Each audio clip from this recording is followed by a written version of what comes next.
Bonjour à tous, bienvenue à cette table ronde RIA consacrée à l'emploi dans l'industrie agroalimentaire. L'emploi, un sujet d'actualité brûlante, puisqu'au moment où les discussions sur la loi El Khomri déchaînent les passions, Pôle emploi rappelle que l'industrie agroalimentaire compte actuellement 17 000 emplois non pourvus. Alors pour en débattre, nos invités sont aujourd'hui Jean-Luc Cade, directeur de l'ABEA, l'Association bretonne des entreprises agroalimentaires, Christine Leclinch, du site jobalim.com, Marilyn Jouzel, DRH de la filière bœuf d'Agro-Mousquetaire, Marie-Hélène Quéméner, directrice de l'IFRIA Bretagne, Hélène Lemaréchal, responsable ressources humaines du site Ifignac du pôle alimentaire de Rallis. Alors, je me tourne vers Jean-Luc Cade. L'industrie alimentaire est le premier employeur industriel français. Qu'en est-il en Bretagne? Alors, donc en Bretagne, c'est effectivement une filière très importante qui est liée, je pense que c'est intéressant de le dire d'emblée, qui est très liée au milieu de la production agricole en Bretagne. Il n'y a pas d'industrie agroalimentaire au niveau où nous l'avons en Bretagne sans une agriculture forte. Donc, ce n'est pas le sujet d'aujourd'hui, je sais bien, mais c'est très important. L'agroalimentaire, c'est à peu près 60 000 salariés, c'est 18 milliards d'euros de chiffre d'affaires. C'est donc de loin encore avec les nouvelles régions, la première région agroalimentaire de France.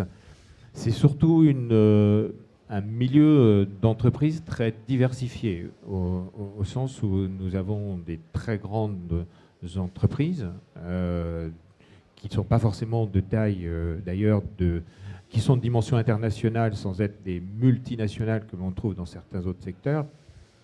On a des entreprises patrimoniales et plutôt de taille moyenne. On n'a sans doute pas assez de ce qu'on appelle des ETI, des entreprises de taille intermédiaire, qui grandissent en suivant souvent les voies tracées par les grandes entreprises à l'export. Et on a tout un tissu encore très important de petites et très petites entreprises. Alors, vous dites 60 000 salariés, ça fait combien de recrutements par an? Ça fait à peu près 4 500 recrutements par an, tout confondu, évidemment, en prenant en compte le renouvellement des personnels. D'accord. Et est-ce qu'il y a des métiers où vous avez plus de difficultés? On parle quelquefois de métiers en tension. Est-ce que vous avez des métiers où il y a plus de difficultés à recruter? Oui. De manière générale, c'est quand même une inquiétude actuelle pour nous et pour certaines entreprises qui vont sans doute l'expliciter beaucoup mieux là maintenant, mais c'est aussi pour le moyen terme une crainte que nous avons à 3-5 ans, 4-5 ans de risque de ne pas disposer pour les entreprises, de ne pas disposer de toutes les compétences dont elles auraient besoin en quantité et en qualité. La Bretagne agroalimentaire est très puissante, elle est aussi très diffuse sur le territoire. Une commune sur 4 a un établissement agroalimentaire. Et on sait que tous les territoires ne seront pas égaux à l'égard de leur propre attractivité. On en reparlera sans doute. Donc, il faut absolument tout faire pour que ces entreprises disposent dans la durée des bonnes compétences. Je prends quelques exemples, là aussi on y reviendra. C'est les métiers liés à la technique, au process. Ce sont des métiers qui ont fortement évolué, où là les besoins de compétences et de qualifications sont importants. Les métiers liés encore aux produits, et il y a là 40% à peu près des entreprises agroalimentaires en Bretagne sont liées ou sont, disons, issues des métiers de la viande, notamment de l'abattage et de la première transformation. Là, il y a des besoins réellement importants en quantité. Et puis un troisième, je citerai un troisième emploi sensible, c'est l'évolution des métiers de ce qu'on appelle la supply chain, de la logistique, où là on va avoir besoin du préparateur de commandes au logisticien de gens réellement formés, qualifiés. D'accord. Et au sein de votre association, qui regroupe les entreprises bretonnes, qu'est-ce que vous mettez en place justement pour aider à recruter ces salariés? C'est quoi un peu les démarches que vous mettez en avant? Il y a un aspect interne. On ne peut pas parler comment dire, d'attractivité de l'entreprise sans distinguer deux choses. Ses propres pratiques en matière de gestion des ressources humaines, on peut dire de manière générale, d'organisation du travail. Donc autant d'efforts qui sont déjà faits par un certain nombre, et d'autres sont en train de les faire pour mieux accueillir, intégrer durablement les salariés. Ça, c'est la partie interne.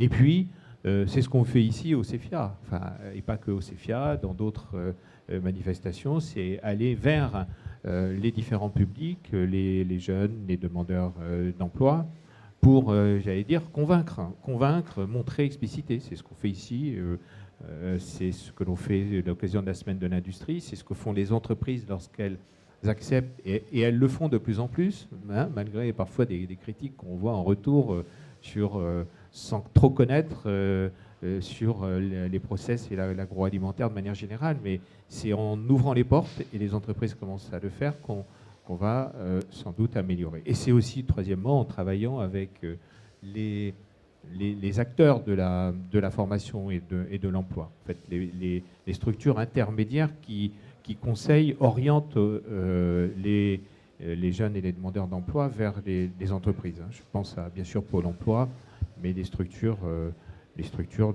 d'emploi et de formation. D'accord. Alors, je sais, et on est ici sur le CEFIA, vous avez également une opération Work in Agro. Est-ce que vous pouvez, donc, qui est organisée avec l'IFRIA d'ailleurs, et en partenariat avec Jobalim, est-ce que vous pouvez nous en dire juste 2 mots pour présenter un petit peu ? Deux mots, Marie-Hélène pourrait en parler encore mieux que moi. On est associé à 50-50, j'allais dire, dans ce bel événement, hein, qu'on conduit alors avec donc les organisateurs du CEFIA depuis 3 ans, avec vous cette année, et c'est la caractéristique qu'on a voulu de mettre sur le CEFIA en contact des jeunes et des entreprises. Bon, alors ça paraît simple, évident.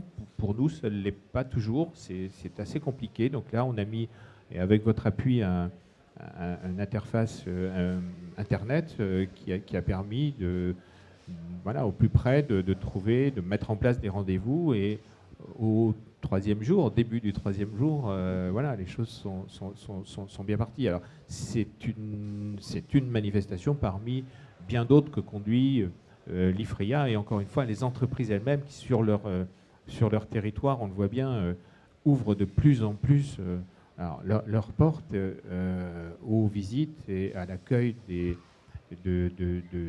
d'entrants potentiels de tout âge. Merci beaucoup. Hélène Le Maréchal, donc le site Ifiniac compte, si je ne me trompe pas, 800 salariés permanents.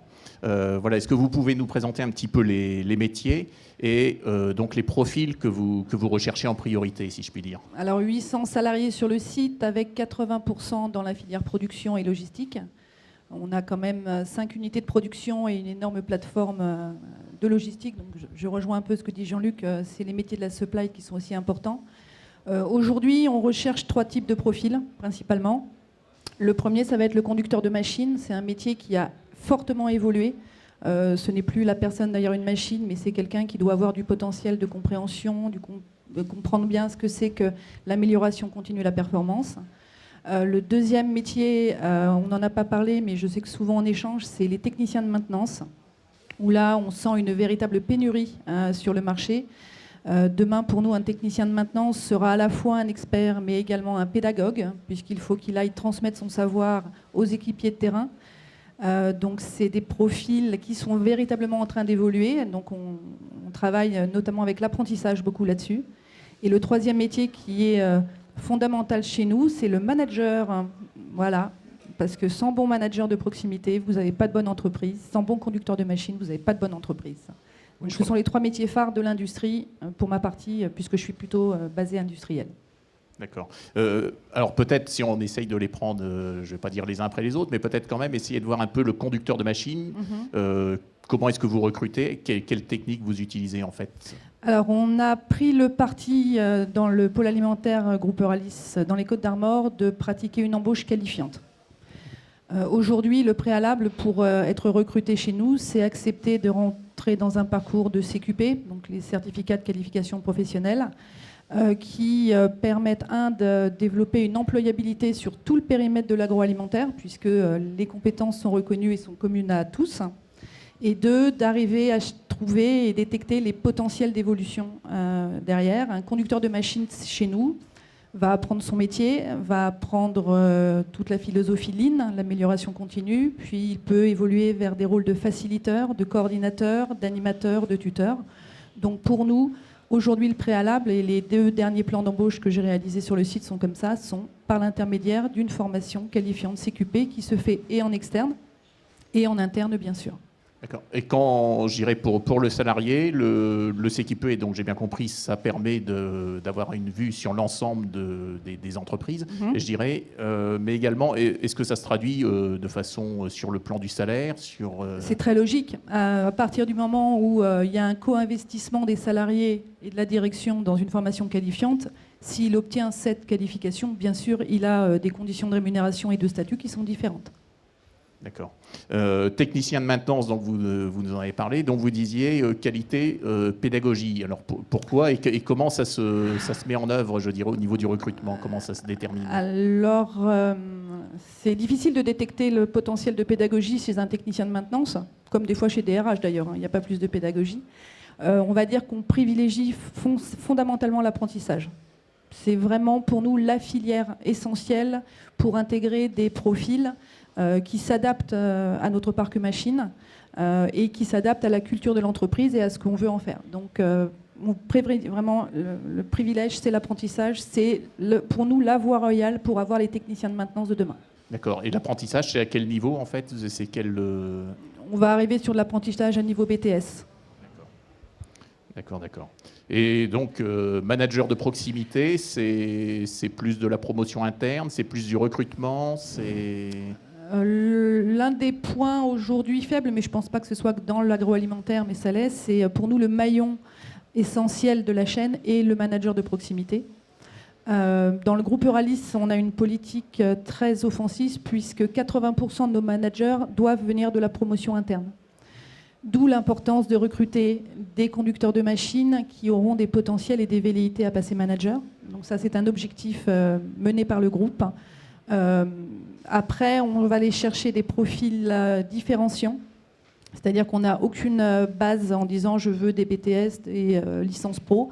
C'est plutôt aller chercher la personne qui va pouvoir intégrer une politique. Alors une politique ressources humaines, bien sûr, une politique d'amélioration continue.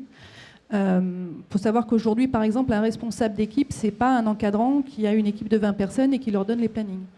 Il gère son équipe, il gère les plannings, il va gérer toute la performance, tout le process d'amélioration continue.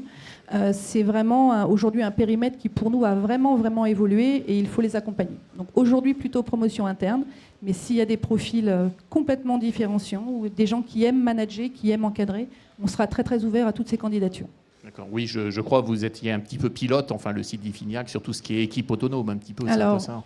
Oui, quand vous avez 600 salariés en production, que vous avez une optimisation des structures à faire, le meilleur moyen de travailler, c'est de passer la compétence au niveau en dessous. Donc aujourd'hui, quelqu'un chez nous rentre à un niveau équipier 1, on va dire le niveau de base. Il passe rapidement conducteur de machine et il peut évoluer sur des postes de conducteur de ligne qui pilotent de façon autonome des équipes de 20 à 25 personnes. D'accord. Très bien. Donc il y a vraiment des potentialités dans les différentes entreprises. Oui, et puis il y a des synergies. Avec l'apprentissage, on sait qu'aujourd'hui c'est notre fer de lance. On est vraiment en synergie sur l'ensemble des métiers agroalimentaires. Oui. D'accord. Peut-être maintenant Christine Leclinge, donc pour le site Jobalim.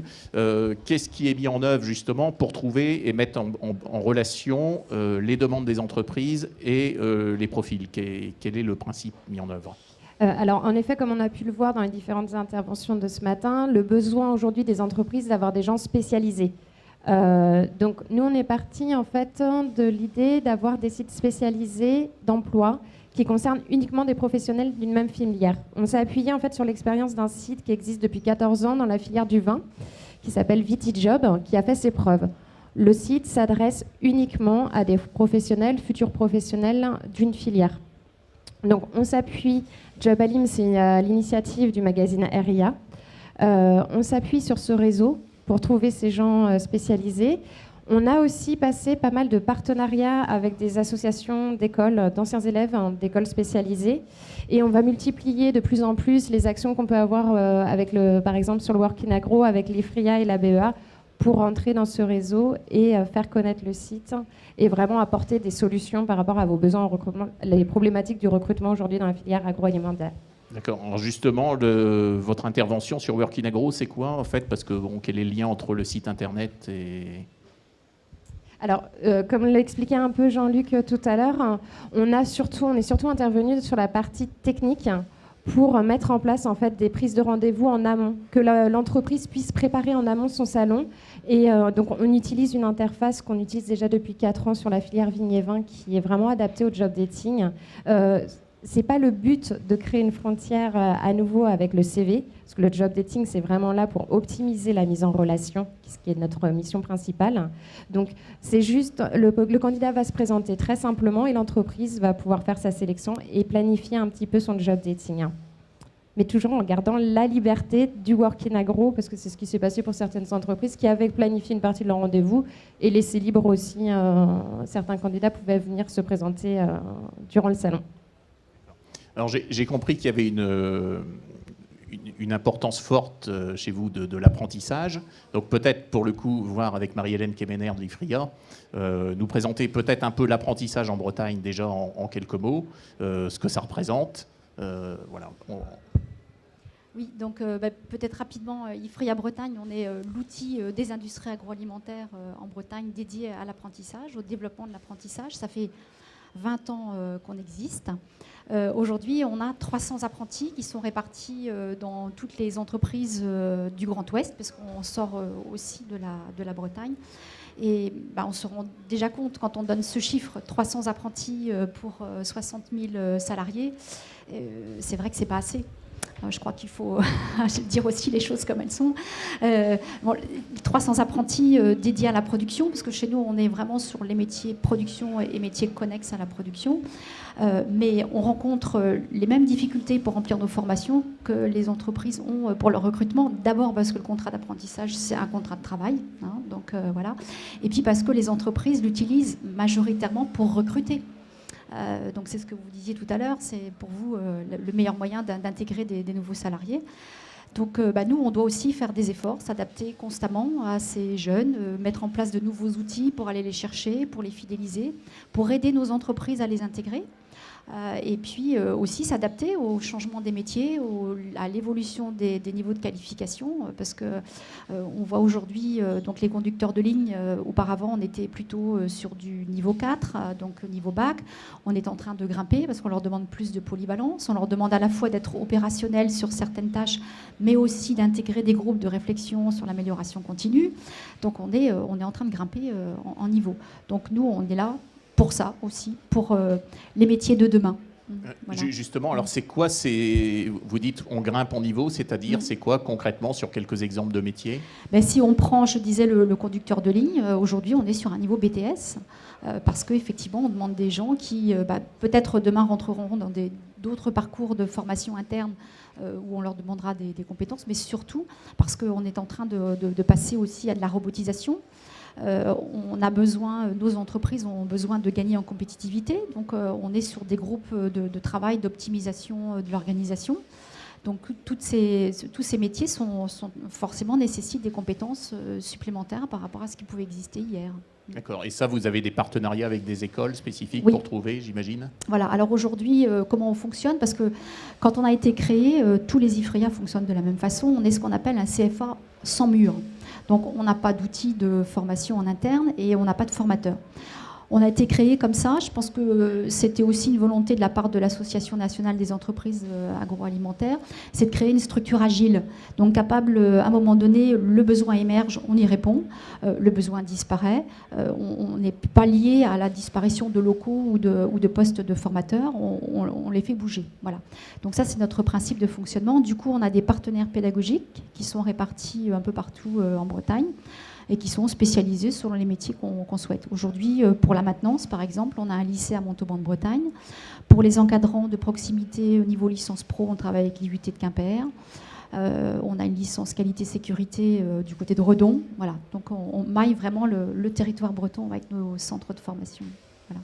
D'accord. Et pour faire venir les apprentis, je crois que vous m'aviez dit, quand on a un petit peu discuté, que vous aviez également des aides ou voilà. Est-ce que vous pouvez en dire quelques mots rapidement? Donc, déjà, nous, on déploie toutes les stratégies qui puissent exister pour essayer d'attirer des jeunes sur nos formations. Mais on se rend compte qu'il y a des difficultés financières qui existent chez certains jeunes. La voie de l'apprentissage, c'est une voie difficile parce qu'il faut gérer à la fois donc un double logement la plupart du temps, des déplacements entre les sites. Et donc, du coup, la filière, consciente de ça, a mis en place des aides spécifiques avec la G2R qui permettent aux jeunes d'obtenir des microcrédits pour acheter une voiture, passer son permis de conduire, une aide au double logement qui peut aller jusqu'à plus de 1 500 € à l'année. Voilà, tout un tas de choses. Et nous, on va aider les jeunes à remplir les dossiers, à faire leurs demandes à la caisse d'allocation familiale. Voilà, on a une personne chez nous dédiée à ça pour lever les difficultés que peuvent rencontrer les apprentis dans la gestion de leur contrat d'apprentissage. D'accord, alors ça c'est côté apprenti, vous avez aussi des choses côté entreprise, il y a des actions qui sont pour que les deux se rencontrent? Pour que les deux se rencontrent, les job dating déjà, ça qu'on va travailler, on en a 3 cette année qui se mettent en place. Les jeunes, on a à peu près 800 jeunes qui ont émis un intérêt pour nos formations chaque année. On en rencontre 600 en entretien individuel, donc on a une équipe de 8 développeurs qui va rencontrer chaque jeune. Qui va les aider en fait à formuler leur parcours professionnel, leur envie de... Et puis on va aussi nous faire en sorte qu'ils aillent jusqu'à déposer un dossier. Et on signe à peu près, vous voyez, 180 contrats d'apprentissage chaque année. Voilà. Et du coup, pour aider les entreprises, elles nous donnent leurs offres et on va leur proposer directement les candidats. La mise en relation, c'est nous qui la faisons. On va aussi aider les entreprises à intégrer, à tracer les parcours d'intégration. Et donc notre volonté là pour les 3 prochaines années, c'est de travailler avec des entreprises par bassin pour aller jusqu'à la signature d'une charte de l'apprentissage dans lesquelles les entreprises voudraient bien s'engager pour mettre en évidence les bonnes pratiques d'intégration. D'accord, merci beaucoup. Donc on va peut-être passer avec Marilyn Jouzel à l'exemple, parce que je crois que chez Agro Mousquetaire, en tout cas dans la filière bœuf, il y a une implication forte sur l'apprentissage ou sur l'alternance. Est-ce que vous pouvez nous en dire 2 mots? Donc effectivement, sur la SVA, je rejoins un certain nombre de choses qui ont pu être dites là jusqu'à présent. Donc nous, on est dans la transformation de la viande. Et effectivement, sur la partie production, alors on rencontre les mêmes difficultés que Ralis sur les mêmes métiers en tension. Donc sur la production, nous, ça va être effectivement la qualification de boucher qu'on va rechercher. Donc on travaille effectivement aussi avec l'IFRIA. Et chaque année, on essaye de remplir des sessions de formation CAP boucher. Actuellement, on en a 12. Les autres métiers, effectivement, l'autre direction qui est très en tension, c'est la partie maintenance, donc c'est pas une nouveauté non plus. Donc nous, c'est vrai qu'on a pris, l'apprentissage, c'est quelque chose qu'on développe depuis plusieurs années, notamment sur ces deux directions. Il y a une volonté très forte de notre direction de le renforcer encore davantage lors du renouvellement de notre accord GPEC, donc de gestion prévisionnelle des emplois et compétences. Effectivement, il y a début 2014, nous avions sur notre effectif de 2400 personnes sur la SVA, à peu près 1,5% d'alternants, donc intégrant contrat pro et apprentis. La volonté lors de la signature de cet accord a été de porter sur les 3 années à venir ce taux à 5%, donc c'était fortement ambitieux. Et aujourd'hui, on va frôler les 3%. Donc vous êtes en bonne marche. On est en bonne marche. Donc c'est vrai, pour illustrer, alors après, c'est aussi une impulsion et c'est notre rôle aussi en RH d'encourager le déploiement de l'apprentissage. Donc on a pris modèle sur la direction technique qui, depuis les années 90, a bien compris qu'effectivement, L'apprentissage est un moyen d'intégrer et de combler effectivement les besoins sur les métiers de la maintenance. Et c'est vrai que même si c'est un métier en tension, aujourd'hui, la plupart des techniciens de maintenance que nous formons, nous les gardons et nous leur proposons un contrat derrière. Dans les autres actions aussi qui ont été développées, l'aspect rémunération, par exemple, des apprentis. Chez nous, on n'applique pas les dispositions légales en fonction de l'âge, etc. On a pris le parti de les rémunérer à 76% du SMIC d'emblée.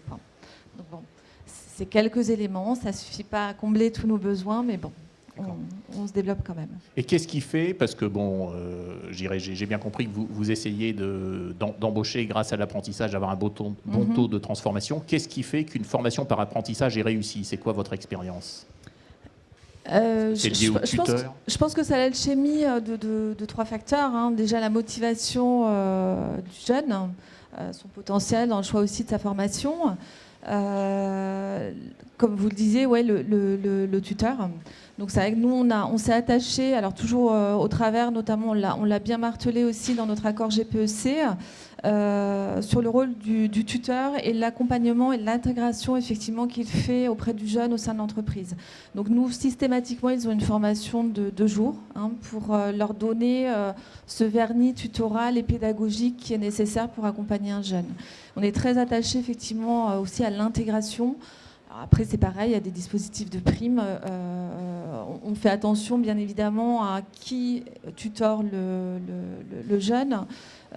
Et oui, on motive aussi à travers l'octroi d'une prime ces tuteurs. Et le dernier point, c'est effectivement le partenariat avec les écoles et la qualité des formations qui sont déployées. Agro-Mousquetaires, c'est un grand groupe, je dirais, qui est lié à Intermarché. Je dirais, il y a des opportunités de passage d'une usine à l'autre. Quelle est votre politique en la matière? Ah oui, bien sûr. Agro-Mousquetaires, c'est la partie industrielle du groupe Intermarché. Donc derrière Agro-Mousquetaires, c'est 64 usines, 12 filières. Donc, nous, on est la filière bœuf en l'occurrence, mais il y en a 11 autres. Et 11 000 salariés. Donc effectivement, il y a de la mobilité. Alors, on a depuis quelques années, un certain nombre d'années, on a favorisé la mobilité au sein des filières qui étaient proches en termes d'activité, donc le bœuf et le porc notamment. Là, on prend une dimension bien au-delà, puisque on a notamment un site, le site Emploi Mousquetaires, qui donne de la visibilité sur les besoins et sur la mobilité au sein du groupe. Ouais. D'accord. Et je sais que quand on avait préparé un petit peu, vous m'aviez dit que vous réfléchissiez à la mise en place de CQP. Quel est le but? Où vous en êtes? Tout à fait, ça rejoint également ce que j'ai entendu précédemment. Alors nous, juste en préambule, il y a 3 ans, en 2012, dans l'esprit de la charte sociale qui a été rédigée par notre dirigeant sur la SVA, il y a eu, juste une précision également, on a un renouvellement de génération important qui s'annonce, nous, sur la SVA et dans notre filière, puisqu'on prévoit 200 départs à la retraite dans les 4 prochaines années. Donc, ce qui est très important. Et donc, il y a eu une prise de conscience, bien évidemment, sur le sujet et sur certains métiers en tension, notamment sur la première transformation. Il y a 3 ans maintenant, on a créé l'Académie Jean Rosé. Ceci avait pour but de favoriser l'intégration et surtout de transmettre les savoir-faire des plus anciens sur cette partie de notre activité où les métiers sont vraiment en tension et où on a des difficultés.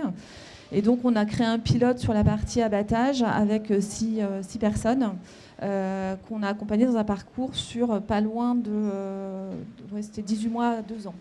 Donc on a fait ce premier pilote qui a été une réussite, puisque les 6 personnes ont suivi ce parcours, mais il n'y avait pas de qualification en tant que telle derrière. Donc là, on réfléchit maintenant, parce qu'on continue bien sûr ce processus, l'aboutir avec l'obtention d'un CQP derrière. Puisque dans notre branche, il y a 6 CQP qui sont venus rejoindre les 13 existants au niveau de l'industrie agroalimentaire, notamment sur la première, deuxième et troisième transformation de la viande.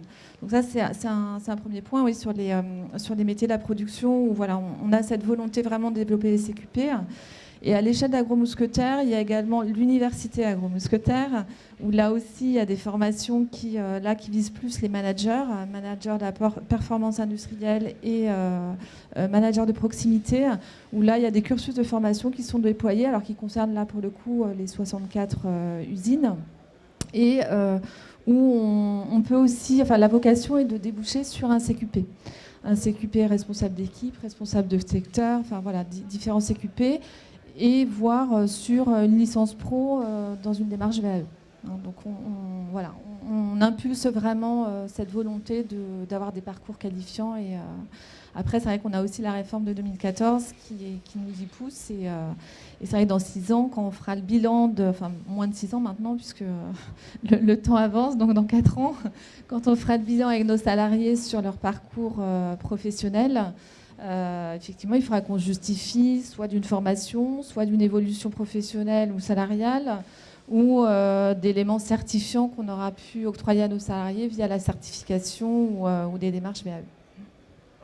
Justement, peut-être une transition, on parle de réforme. Peut-être aussi, il y a eu des annonces du président de la République, François Hollande, donc Marie-Hélène Kemener. Est-ce que vous pouvez nous dire, il était pour la promotion de l'apprentissage, qu'est-ce que vous en pensez? Est-ce que c'est un plus Oui, nous, en tout cas, quand on a entendu ce discours-là, on l'a considéré comme un plus et on a pensé qu'il fallait partir tout de suite. Voilà, seulement c'était peut-être... sans compter que le temps de la politique n'est pas forcément toujours le même que celui des entreprises. Et on est parti un peu rapidement. Et du coup, je pense qu'il va y encore se passer un moment avant qu'on puisse ressentir les effets des annonces directement sur nos formations. C'est-à-dire concrètement sur le terrain, ça se met en œuvre ou... Alors en fait l'apprentissage aujourd'hui, il est régi par le Code du travail, tout simplement, parce que ce sont bien des contrats de travail. Et du coup, avec tout un environnement de réglementation qui aujourd'hui n'est pas forcément en cohérence avec les annonces et en tout cas avec la rapidité de la mise en œuvre qu'on souhaiterait. Bon, je donne un exemple. Lorsqu'on veut ouvrir une formation par apprentissage, lorsqu'on a senti un besoin, il faut qu'on dépose une intention au mois de juillet, un dossier au mois de septembre, qui va mettre 1 an à être instruit pour une autorisation d'ouvrir à N+1. Bon, on sent bien que là, on est entre le temps de l'instruction des dossiers, il devrait être beaucoup plus rapide. Voilà. Maintenant, on voit bien des avancées, des possibilités d'intégrer la formation qui est faite par les entreprises comme étant des heures de formation classiques, ce qui n'était pas toujours possible jusqu'à présent. Donc ça, c'est vraiment une avancée intéressante. Parce que l'entreprise, dans certains métiers, on ne trouve plus aujourd'hui dans les centres de formation les compétences nécessaires pour assurer un transfert de savoir qui aujourd'hui n'est plus détenu que par les entreprises. Donc c'était important aussi qu'on puisse faire avoir cette avancée. D'accord. Je vais revenir vers vous, Jean-Luc Cade. Je sais que vous travaillez aussi sur tout ce qui est qualité de vie au travail, parce qu'on parle de l'accueil des salariés, etc. Est-ce que vous pourriez nous en dire quelques mots et surtout, quelle est la philosophie que ça sous-tend derrière? Est-ce que je peux me permettre de revenir 2 minutes sur le sujet suivant, précédent? On est en attente d'une plus grande complicité, d'une plus grande écoute de la part de ces pouvoirs publics pour faire en sorte que les ouvertures, là on parlait de l'apprentissage, mais les formations soient le plus adaptées possible aux besoins des entreprises. Alors ça paraît simple, mais c'est pas toujours simple de trouver le bon cadre qui convient.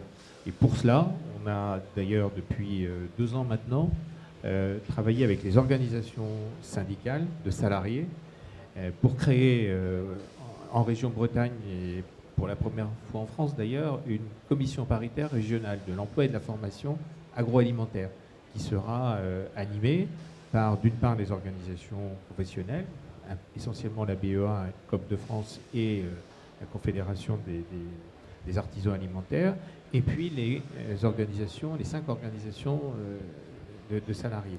Et on pense que ce sont des outils qui doivent nous permettre de faire du consensus et de présenter ensemble avec les partenaires sociaux et de présenter de manière sans doute plus nette, plus forte, les projets de formation des projets d'ouverture, des programmes de formation qui correspondent aux attentes des entreprises, et que les fonds de la formation, dont on sait qu'ils sont très importants, on est dans le cadre d'un plan 500 000, un plan renforcé en fait pour la formation des demandeurs d'emploi.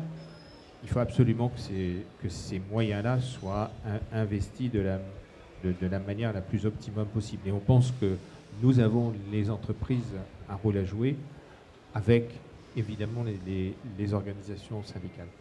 C'était un petit mot. Sur la qualité de vie au travail, c'est essentiel.